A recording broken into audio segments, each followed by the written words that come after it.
Welcome to the Happy Sensory Corner in Special Education. We have today Justin Bradford, Superintendent at the Prescott School District in Washington. It's a pleasure to have you a second time on our podcast, Justin. I appreciate that. Thank you for having me a second time. Yes, as we've focused on reducing restraints this quarter, we felt that there was more he had to say. Last time our podcast, I think, ended up being pretty long, and we still had to edit some bits out, and it felt like you had still some more to say. So I'm glad that you accepted our invitation to come back. So to dive straight in, what techniques do you currently use to help reduce the use of restraints in your school district? So my school district, we're fortunate enough, is not that's not a real prevalent issue, but in my career, I've dealt a lot with de-escalation and restraint. I was an EBD teacher for 22 years, and so it was unfortunately something I had to deal with on a regular basis. But I've gotten better at preventing the problems to begin with, and so really, it's a lot of different pieces to it. One is having really clear uh, positive behavioral support. You can have a full PBIS system or not. It doesn't really matter as much as you have some common expectations across your school district, across your schools, across your classrooms. That's a starting place. A more elaborate PBIS system is great too. It does a lot to reduce the problems. It's also what are you doing in your classroom to provide stability? What are you doing to provide consistency? In my experience, it's not so much whether you're a strict teacher or a loose teacher. It's, are you a consistent teacher? Can kids rely on you to be the same tomorrow and the day after and the day after? Do they know what you expect from them? Those go a long ways to reducing restraints. And then the other thing to look at is really when you have a kid that is acting out physically, where you feel like maybe a restraint is needed, you've got to start with why is that happening? What's going on? What need is the child trying to fill um, through their behavior? There's a lot of different ways to look at behavior. Needs is one of the most important ways for me to look at behavior, really looking at the Maslow's hierarchy and figuring out what is the kid getting out of this behavior? What are they trying to get out of this behavior? Where does that fit on that hierarchy? And then how do I teach them a better, more effective way to meet that need besides having to be physical or dangerous? Awesome. You've just summarized what we're going to be talking about today, it sounds like, from the consistency, both in terms of the teacher's behavior, but there's a threat, you said something about common expectations. Yeah. So we'll talk about that. And you also talked about full elaborate versus another version of PBIS. I didn't realize that there were degrees of implementation of PBIS, so we could talk about that. Okay. And then this idea of um, what is the need? Why are what is the need they're trying to fulfill Mhm. in their broken way? But what is Right. that need they're trying to fulfill? So which one do you want to start with, or is there a fifth one you want to tackle as well? Let's start with that. Let's just start with some common expectations. Yeah. We can kind of dive into varying levels of PBIS and whether that's a real thing or not, because there will be people that disagree with me on that. But it depends on kind of where you're at as a school. So even if you don't have PBIS or buy into PBIS, which some schools do and some schools don't, um, having common behavioral expectations, I think, is essential. Something that you all agree on. These are the things that our kids are going to live by, and we can tailor it to the classroom, to the grade level, to the area in the school, whether it's the bus or the cafeteria or the hallways, whether it's first grade or 12th grade. So for example, for us, it's GRRR, GR, we're tigers. Um, so it has to do with um, responsibility, respect, resilience, and our G, excuse me for a sec, uh, um, is gratitude.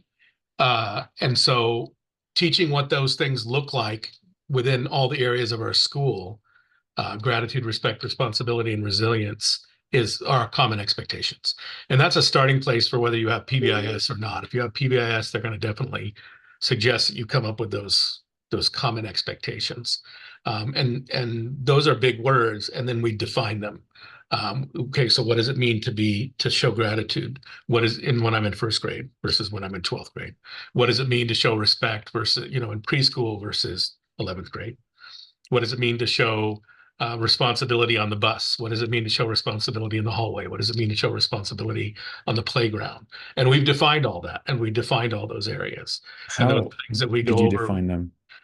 That's where we worked as a staff, and also worked with students. Like what do they know about those words? Defining those words for them, spending time with them on what does that mean to you? Like, how would you show respect on the playground? And getting their feedback, and then getting feedback from the adults working in the school, your entire staff, and then coming up with some agreed upon uh, definitions. Here's what they look like in our school, and these are things that we can support and agree on. Um, I'm and letting each, picturing yeah, go ahead. um, um, you talk about common expectations across the school district and GER, gratitude, responsibility, respect, resilience. Right. Do you spend, is there a dedicated hour every week where the teachers are going to spend time on one of those elements? We've How is it How's it brought in? implemented? Okay. Yeah. We've done it that way where we've talked about it like we say this is kind of the monthly trait we're looking at or the weekly trait. I encourage all teachers during we have an advisory period and morning meeting period where they could go over those things and reminders of students. I would, if I was a teacher, and this is what I encourage my teachers to do, is create a contract, or you can call it a compact, you can call it a charter. There's a bunch of different names for it. But basically, where you say, here's the things that we're going to live by: gratitude, respect, responsibility, and resilience. Now let's define as a class what that means for us. And then you come up with those agreed upon definitions as a teacher. And then for me, what I've done with my students is once we're all in agreement, that's on a chart, and we all sign our name to it, just like a contract. These are the things by which I agree to live in here. And then it's constant reminders, like taking a moment. If you see a problem that's happening and it's a problem around respect, I go, okay, time out, stop for a minute. How does what we're doing right now, or what you're doing right now, fit? Like, let's go back to that contract. And sometimes it's also with kids that are struggling, it's stopping things and going, wait, isn't this your name on this contract? Haven't you agreed to live by this? And then getting them to look at that as a regular part of their doing business, to the point at which I would get adult guests in my room, whether it's sub teachers or just people coming through, and my students would stop them and say, wait, you have to read and sign our contract if you're going to stay in here. And so our teachers do that during morning meeting time. They do that during their advisory time. And after, it's really important after they've been away for a while, whether it's a long weekend or a 1 or 2 week break, that you revisit that at the beginning. And then you're always open to more ideas. Like I would have students halfway through the year say, wait, this is like, do we need to look at, is there needs to be another expectation? Does this fit with what we already have? Do we need to edit and revise something? And being open to those ideas so that they can own their own behavior. What's the coolest idea you've had come from a student? Yeah, let's see. They get really good about really a lot about how they treat one another. And I think for me, it's being reminded, like I had a student remind me about the need just simply to show basic politeness, basic manners. The idea of using just please and thank you, right? Is Now, that, hang on a minute. You just said a student had to remind you of yeah, showing basic politeness. yeah. Sometimes I would get rolling as adult that I'm fallible too, and not using the things that I've taught them to use. That's how you know you've really taught them, is when they call you out on the very things that you've taught them and you're not doing it. And as an adult, we have to stop and go, you're right. Oh my goodness, you're correct. My apologies for not doing that. Let's fix that. And how do I do it better in the future, right? We have everything that happens in a classroom is an opportunity to model and teach to everything. I was going to say, what a powerful moment you had with that student when you showed that it's a two-way street. And they Yes, can call you out, you can call them out, and no, that's nobody's exactly it. above the law. Right. And it's hard for teachers sometimes to do that, or adults in general to do that, right? Especially when it comes to children. Yeah. And then it's also Do what I teaching say, children, not what I yeah, not what do. I do. And then teaching like how to do that correctly, right? How should they call out a teacher correctly or an adult correctly? There's a good way and a bad way to do it. There's a way that you're going to get a result and a way that you're not going to get a result, right? So all of those are opportunities to teach too. It feels to me like I'm thinking, okay, let's look for examples where this may have backfired. I have the feeling that if I ask you this question, you're going to give me examples of where it backfired with adults and teachers. Did the Yeah. kids give you any grief about being grateful and responsible and respectful and resilient? Was there Um, pushback from them? No, they don't have pushback from them. They're looking for that. I mean, they some of the older kids were a little bit irritated when we came up with the acronym because they just didn't like saying "GER." I make them say "GER" all the time. Like when we're in assemblies and stuff, I say which class or which group can say it the loudest. So the oldest kids didn't think it was very cool. They understood the idea, but they didn't like that we said "GER." The previous um, acronym before I arrived here was PRIDE, which makes sense on a certain level. But then I pointed out, I said, yeah, but here's my problem with the word pride. And it was each, I forgot what all the words, the letters stood for. But I said, we're tigers, we're not lions. Tigers don't live in prides, lions live in prides. So I said, we need to change it. And so we came up with GER as a Well response, played. Well played. just because we got to be consistent, right? And So so go So in ahead. terms of pushback Mhm. from teachers, what is Yeah.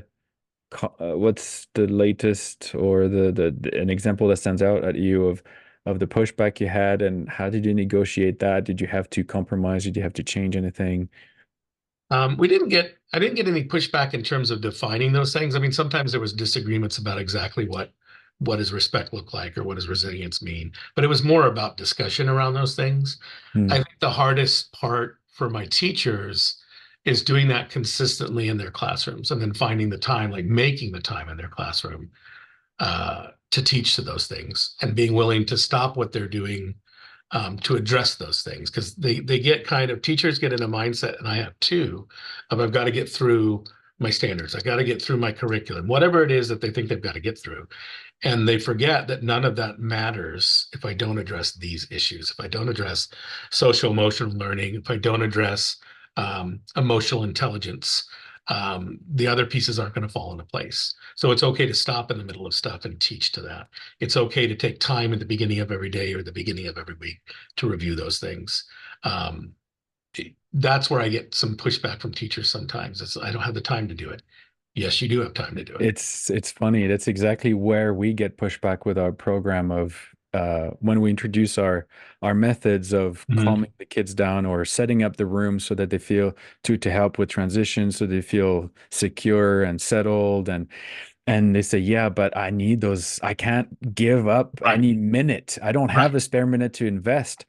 And it doesn't matter how many times I show them quotes or play them videos of teachers Yep, saying the 50 minutes after spending those 5 minutes is twice, three times more powerful, more that's it. effective Yep, than if I hadn't. And it's not until they experience it themselves that they overcome that barrier.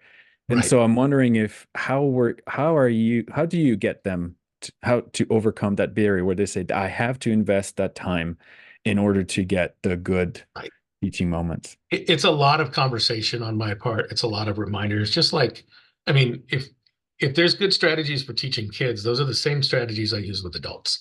Adults are just more intransigent. They're just more stuck in their ways. That's what make adult learners hard to teach because it's much harder to undo stuff. Kids are much more flexible. Kids aren't so stuck in their ways. They're far more open. So with So a lot of adults, discussions, a lot of lots of discussion. reminders. How Mhm. do you know whether a teacher is taking the time and investing? Are they the teachers that have the more of the behavior issues, do you think? Is I there a would say direct that correlation? there is a direct correlation. You will see in the classrooms that have set up their expectations, where they review their expectations, where they have um, visual schedules and they use timers and they have contracts on the wall, and they do all of those things that we know are good practices, they have way less behavior issues than the teachers that don't have that because they're predictable. They're consistent in how they approach things. Kids know exactly what to expect from them when they walk in their door. And I have a mix of teachers. It's not all my strict teachers. It's some of my strict teachers and some of my loose teachers have that same level of outstanding behavior in their classroom because they're consistent about it. What And is it about the consistent that reduces incidents? That's a fantastic question because it has to do with kids' anxiety, especially any kid that has a trauma background. And in today's world, that's literally everybody has some level of trauma in their lives. So they get very anxious about things that they don't know. Think about us as adults. When I don't know what I'm walking into, I get nervous. I get anxious. I want to know. I want who am I going to see? What's happening? Is this somebody that I've seen before? Am I in trouble? Those are all the things that come to my mind, right? And so they want to know when I walk in the door, am I getting the same thing that I got yesterday that I know that I'm going to get tomorrow, that this teacher is going to be really consistent in what they teach to me, what they preach to me, what they support, what they encourage. That's why that consistency is so important. If you want to look at why fast food franchises are so successful in America, Exactly. it Yeah. has to do with that consistency, right? It's predictable. I know if I go to McDonald's in Los Angeles versus McDonald's in Wichita versus McDonald's in Boston, I'm going to get the same meal. But there's a comfort in that, right? And we need comfort in some areas of our life. And I would say one of the areas we need predictability is in school. That's where Yeah. kids need to know it's safe. That's where they need to know that they're going to be taken care of. And that teacher is going to be the same person every day when I go to them. Yeah. No, I'm glad you mentioned it. This is where I was going to. This is what I was thinking, and it's good to talk about it, especially in the context of special education, where Yes. a lot of our kids, and you talked about trauma, but Hmm. a lot of the children who didn't have trauma in their, I have their brains wired in such a way that they have this tendency to be more anxious. Right. They're less comfortable. Sometimes it's sensory processing that's slightly out of Mhm. whack. So they're not completely 100% sure that what they're seeing is Yeah. stable and is not. There's this that edge of flight or fright, or what's this third Hmm. F? The Freeze?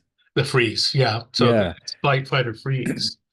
And so that's why we talk about in our methods in our teaching, we talk about serotonin levels as being a Hmm. crucial indicator of how your day is going to go. And there are natural ways that you can set up the room or do some hands-on activities that are going to sort Yep. of give that child that natural serotonin rush. And Right. then it'll feel a little bit calmer, a little bit more in control. And Yeah. anything we can do to help those kids who are at disadvantage in terms of how they process the environment, how they process learning, if we can, yeah, these kids need that consistency Yep. and those Well, common and expectations more than. consistency is never going to hurt anybody. For the kids that are able to function outside of that, having things consistent for them doesn't hurt them. It's one of those things. There's lots of low risk interventions that I think support kids, only support kids. They never hurt to do. So the kid that doesn't need them, it's not going to matter to them. It only helps those that it's going to help, but it doesn't hurt the ones that Yeah, don't. this is how and we've had this comment several times in our other episodes with other special education leaders. What works and helps in special ed is going to also help in general ed. Yes, Uh, absolutely. It's good to, it's but just there good. is this gap where gen ed don't really want, and I don't know what it is, and maybe you have a sense of why is it that gen ed teachers resist those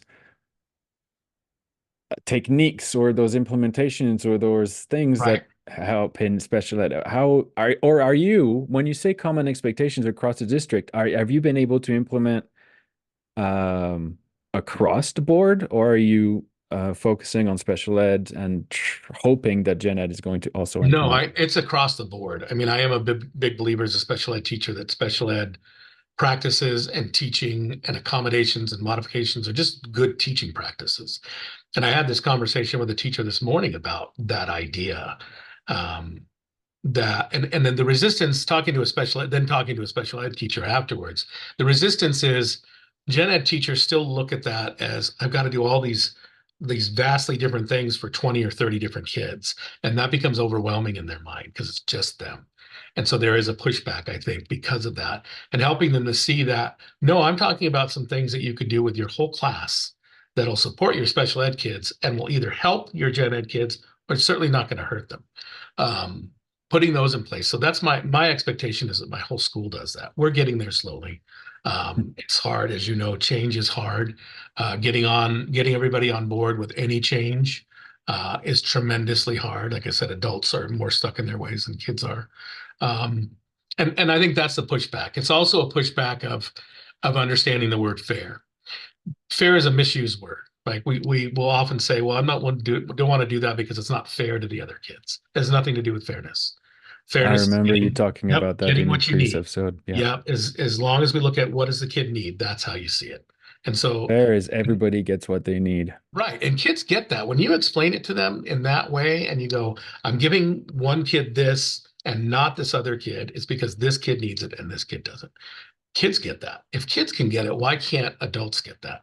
But we're stuck. We're very stuck on our ways, and it's hard for us to get out of it, even when it's a good thing, right? That's what always throws me is when I have change in place that's good change, good things to do, and people are resistant to it. It's just this fear of change. We get stuck in our ways and we want to stay there because it's comfortable. Did you read the book Who Moved My Cheese? No, I'm familiar with it, but I've never read it. My wife did it and read it first and then passed it on to me. And it's this fear. Yeah, we talk about the fear of missing out. Hmm. And this fear of change is a corollary. Yeah. I recommend it. So we talk how, so this is it within your own school district. And in our Right. conversations offline, we talked about your work with other special ed leaders. So do you have how do you work with other school districts or teachers?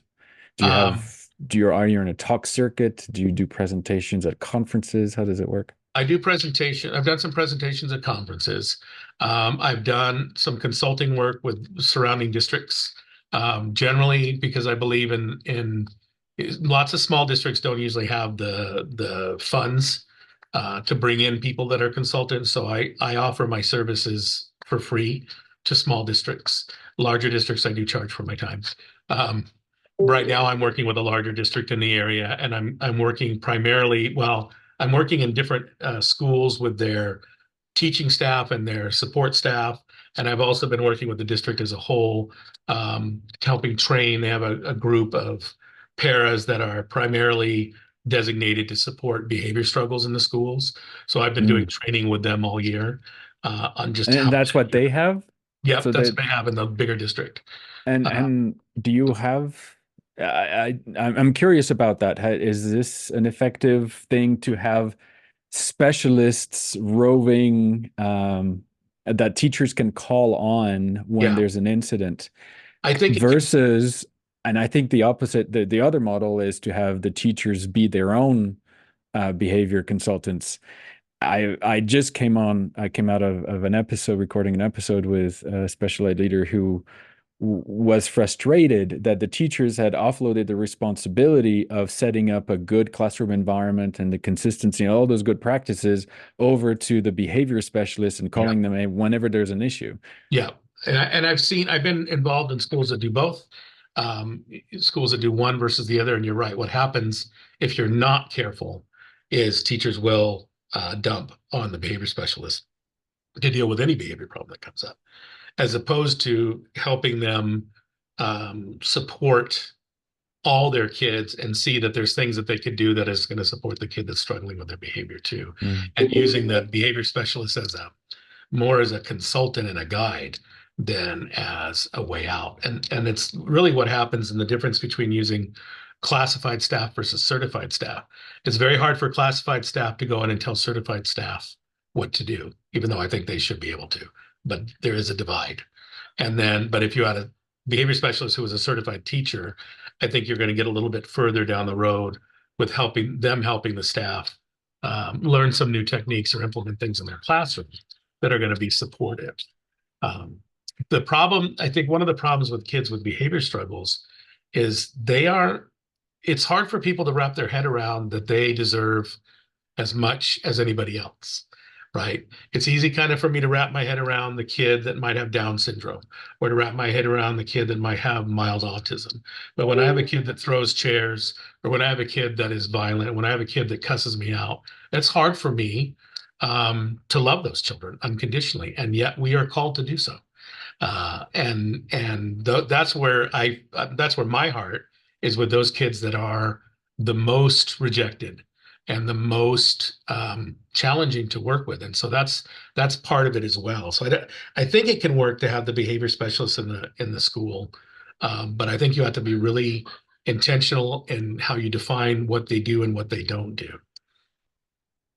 Okay. So where would you draw that line? It would start with what are you doing? So, if a teacher came to me in that situation where I had behavior specialists embedded in my school, my first step to the teacher would be, okay, here's a child that you're struggling with that's having struggles in your classroom. What are the things that you're doing as a teacher right now to support that kid? What are the things that you have in your classroom? Do you have there's, probably 5 or even 10 things that if all teachers did would reduce probably 80 to 90% of your behavior issues. And it's things like, do you have a visual schedule? Do you have a morning meeting? Do you use visual timers? Do you use music for transitions? Do you have physical movement embedded in your classroom? Do you have entry tasks and exit tickets? Those are all things that no matter what level you teach, no matter what subject you teach, will make your class stronger and better and eliminate most of the problems. So do you have those in place? Then we go to more restrictive stuff. What are the things? Okay, so you've done all those. So then what are we putting in place to support this child? Why is this child doing these things? What are they getting out of it? They're either getting something out of it or they're trying to get something out of it. And really the problem comes in with, and I used this phrase with one of my counselor. I said, bad behavior, what we term as bad behavior, is the heroine of behavior. Meaning, when it comes to kids that are trying to get attention, which is what many of our kids are doing, that's the fastest way to get attention. Man, if I throw a chair, I'm going to get a whole lot more attention than if I'm sitting at my desk quietly and doing what I'm supposed to do. And helping teachers understand that need for attention is just that. It's a need. It's not a want. It's reminding teachers and adults that, in a baby that doesn't get enough attention, we call it failure to thrive. And in fact, it can kill babies when they don't get enough attention. We know physically it will kill them. And so that need doesn't change. And what do we inadvertently teach kids? We overreact to the bad behavior and underreact to the good behavior. In fact, we should be doing it reverse. Now, I know when someone throws a chair in your class, you've got to do something about it. But I guarantee that there's very few kids that are winging a chair at you out of nowhere. There's a buildup to that, right? There's behaviors that are coming up to that. What are you doing to short circuit those behaviors before we even get to the kid needing to do that? And then what have we learned when we overreact to the chair throwing? Well, he or she says, hey, that worked. And for me to teach them something more effective or better is really hard. It's hard for me to teach somebody to replace throwing a chair with sitting quietly and doing your work when throwing a chair gets you such wonderful attention. And in our heads, we're going, well, it's negative attention. No, it's attention. Kids don't differentiate. It's attention. And it's a legitimate need. If you look on Maslow's hierarchy, it's in there. And I can't do any of the stuff that's academic is all at the higher levels of Maslow's hierarchy. So if I'm Hmm. not meeting those needs at the bottom levels, I'm not ever going to get to teaching them to read, write, and do math. Yeah. Yeah, we had to learn that the hard way. Our program of brain stimulation is also a good program to enhance cognitive processing and help with things like abstract learning Mhm. and it was just teachers were like not buying it, not Right. interested. What they want, but as soon as we said, "What, you can get me a kid who's going to calm down in a classroom in less than 5 seconds, tell me more." And Right. then they can do what they've been paid or trained to do. Right. One special ed teacher said, my teachers are not babysitters. They and they having had the discussion we just had, Right. about being aware of the needs of the students. I feel Right. like this generalized statement and maybe just saying too much of the wrong thing, but because now I'm thinking, oh no, we are the teachers in many of those situations. uh, I don't want to say replace parents, but they come from a place where they're not getting their nurturing Right. and the soul filling attention. And so they're trying to get it from other places Fields. Right. and they have to compete with 40 other people, whereas at home they would only have to compete with two or three people and it'd be a lot simpler to manage. Right. And that's an excellent point. And it's real. That's real. And it's not that we're replacing parents, but we are in partnership with parents, and we do some parenting work. We can cry and moan and yell and scream all we want that we don't want to do that. The reality is we do. And if we don't try to at least replace some of that, or at least be there in a nurturing way, we're never going to get anywhere with the kids. And I always say to parents when I'm working with them, as I said, you're the expert in your child, we're the expert in children. And so the only way for us to move forward is together. Hmm. Yeah, tell us what it is that he loves to do at home, and maybe we can bring some of that in the classroom. Right. Tell us what he hates, what are his triggers, what are the things Mhm. we need to try and avoid, what are his sensitivities, what makes him smile. Those are things that parents should be able to contribute to. Yes, absolutely. And that's the first question I ask when I meet with parents, because we always want to jump right into what's going wrong. And I think that's the wrong approach. It needs to start with, and I always ask this, tell me what you love about your child. That's what I want to know. What do you love about your kid? What do you want? How do you want the world to see your child? How do you see them through your eyes? And what do you want us to see?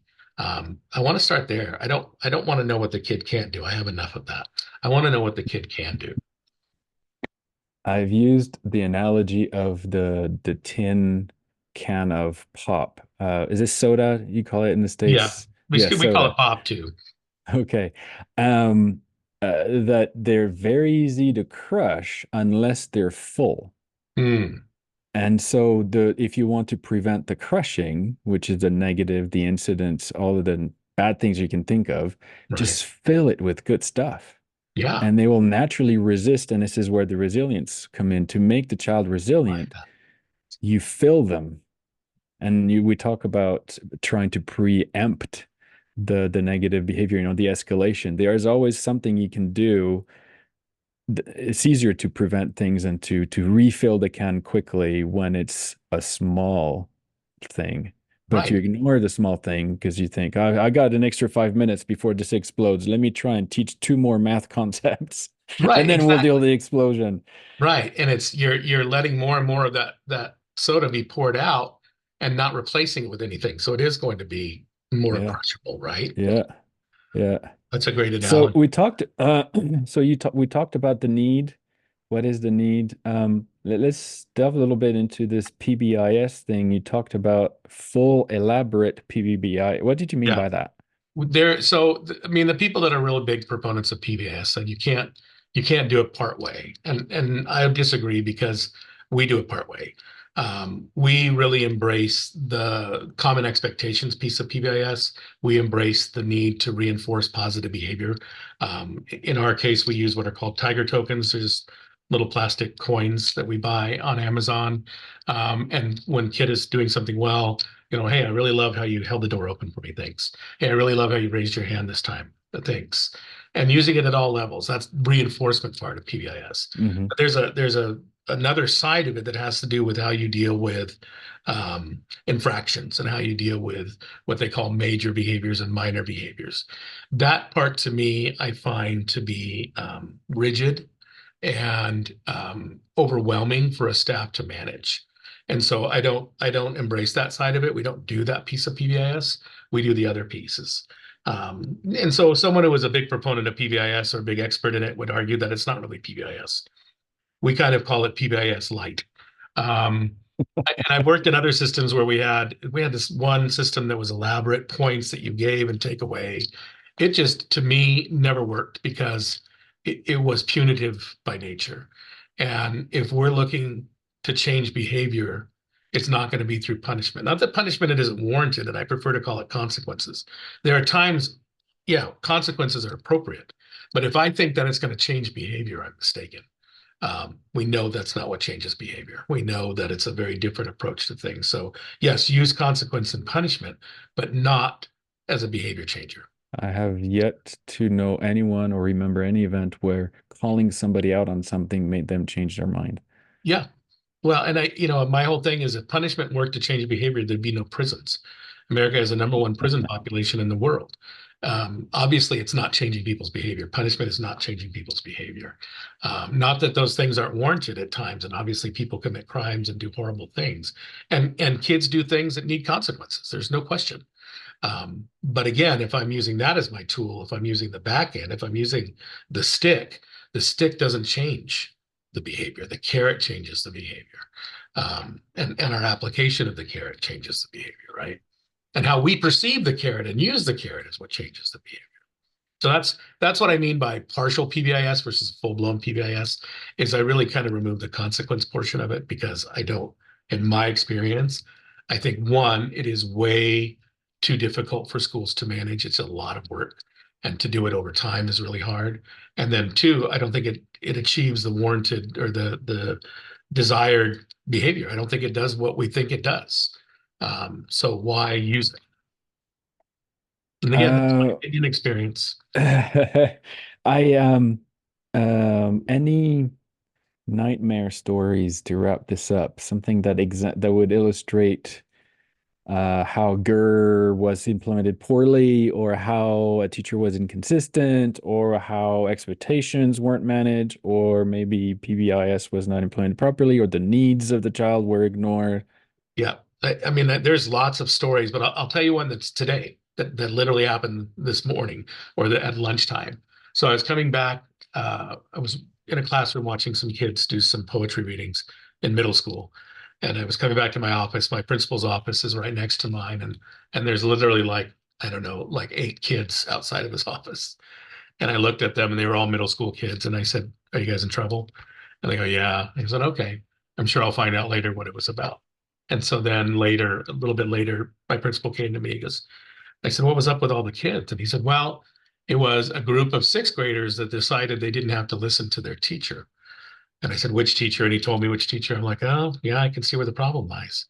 And he said they argue with him. It started with one kid doing something wrong, and he's sending that kid to the office, and the other kid started to defend that kid, and then arguing with the teacher, and then him sending those kids to the office, and on and on and on until half his class was down in the office. And I said, "You know where that comes from?" And my principal said, "Where?" I said, "He's inconsistent. His kids are telling him, we don't know what to expect from you from one day to the next. The line is fuzzy." Um, and again, it's not necessarily a hard line or a soft line. Is it a visible line? And there's some truth to that. He's a good teacher, and the kids do like him, but there are times that one day certain behaviors are acceptable, and the next day they're not. And those are the things. That's the inconsistency that produces a group of sixth graders rebelling against you. My thing is, why is a full-grown adult teacher arguing with sixth graders about expectations in the classroom? Here's what we've set. Here's what we've agreed to. Here's what we're following. And then being willing to listen if they call you out on it. That's a hard thing for teachers to do, because again, I've made mistakes. I've had students call me out, but sometimes teachers get mad about that. And that's what happened today. He got mad that he was being called out on his inconsistencies. And they may not have done it in the right way. They're sixth graders. They don't always know the right way to do it. Oh yeah, no, I'm Right. They're thinking middle sixth schoolers. graders. They're really good at finding the loopholes and the what ifs. Yeah, and they become the legalists, right? Oh But yeah. that's their job. I mean, they're middle schoolers for a reason, right? They're in between worlds. They're in between being a child and being an adult. They're going through puberty. Middle school is just a mess to begin with. It's just the nature of middle school, right? You just put up with it, and you expect it, and you embrace it, and you enjoy it, and you leverage it as a teacher. And so, that's going to be the conversation we have with this teacher: is how can you come back and then take those things that you know are important, like GER. What does that look like in your classroom? And he did all the beginning work. He's done contracts and he's done signing and done all that. But then are you consistently holding them accountable for those choices, and then constantly coming back to that agreement, to that charter, to that compact about this is what we agreed to? Do we need to edit it, revise it, change it? Am I missing something? Always with this idea that students do have a voice, and we can't just dismiss sixth graders because they're in sixth grade, right? A lot of times what they have to say is absolutely right, and embracing that and going, oh, I'm going to acknowledge that this kid is right, right? So that, I mean, that's an example of where inconsistency produces negative results. And we could call the sending the students to the principal's office a use of a restraint. Yeah, in a way, right. I mean, we to go back to what we were talking about before, but that's what would happen. Like in a different classroom, if I had more kids that were prone to that, that would lead to restraints. That would lead to kids physically acting out. That would lead to me needing to put hands on because this child has become violent over um, this kind of inconsistency. And that's not, I mean, there are kids that struggle with that are not, that are struggling with mental illness, that are struggling with things like hallucinations, but that's a very small percentage of the population. Um, and I would say it's probably a very small percentage of kids that are getting restrained. I mean, I can go into a whole thing. We didn't really talk much about restraints today, but how I don't think you can completely avoid them. There are people that think you can. I don't think that they can be completely avoided, but I do think they can be reduced substantially. Yeah, things are going to escalate beyond your control, and you got to have a way to keep the other students safe. Yeah, And and that sometimes it's the student and students yourself. themselves that need to. Yeah, yeah, Yeah, yeah, and there yeah. are good ways to do that and bad ways to do that. And Something that's cool really I heard. They instead of removing the student from the classroom, they removed the other students Mhm. from the classroom. Yep, they do a room clear. So there, and we've done room clears before where you have a child that's acting out, and sometimes it's easier to just remove everybody else, especially if this Yeah, kid is doing it for a performance. Um, you just remove the audience, and I've seen that stop the behavior immediately. And it's kind of stunning to the kid. For the kid that's not there, like they're in a different place in their mind, it may not make a difference, but it does keep them all safe. Yeah, room clears are a common approach to kids that are acting out. Um, and then we could get into a whole discussion sometime about restraint versus isolation and why one is better than the other and the problem with isolation. In Washington, there's a huge move on to eliminate isolation altogether. Um, they've limited already the types of restraints that we're allowed to use. I just went through my recertification because I'm a de-escalation and restraint trainer. Just went through my recertification at the end of January. It's a system that I've used for 15 years or more that I think is really powerful. But we talked about like that change in Washington. And I agree. I think isolation is really not a good strategy, personally. If you're going to put hands on because the kid is being unsafe, then put hands on and do the restraint. Um, Isolating, unfortunately, when you think about how do they punish prisoners, they put them in isolation. It's the worst thing that you could do to somebody. And I've never seen it. I've yet, in my whole 34 years, ever saw isolation stop the behavior. It actually escalates the behavior. another book my wife gave me is the five languages. Hmm. I think we were talking it was maybe 15 years ago and most of our kids were still at home and we thought we'd do the test for everybody Right, what's your love language. We found okay, well everybody's got little bits of everything, but right, some people had more or some and one of the most powerful points from there, which has to do with isolation and restraints, um, however you decide to punish, if you're going to go that way, do not do not do it using the love language that they prefer. right, If it's words of affirmation, do not insult them. If it's time, right, then do not take away time right. because you punish with using the other things, but don't use their That makes sense because you've turned something that's a positive for them into a weapon, right? yeah. You've weaponized their love language. And when we look at the Maslow's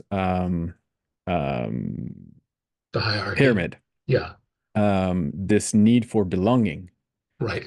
is so powerful, and you Extremely. cannot punish using that without doing more damage Yeah, than good. exactly. So, and that's what isolation does, right? It takes that need for belonging and twists it into a consequence. and makes it ugly, right? Yeah, makes it very And it ugly, doesn't especially work. for those kids It's who are acting out because somehow they're feeling like, Yes, I've had kids that we finally figured out were going through restraints. They were acting out because that was the only way they knew how to get touch, and they needed mm, touch. And so we had to institute hugging. Like, let me teach you how to ask for a hug if that's what you need, instead of having to attack us and then get restrained. Think about what that says. That a kid is willing to be restrained because that is the only way that they could ever be touched.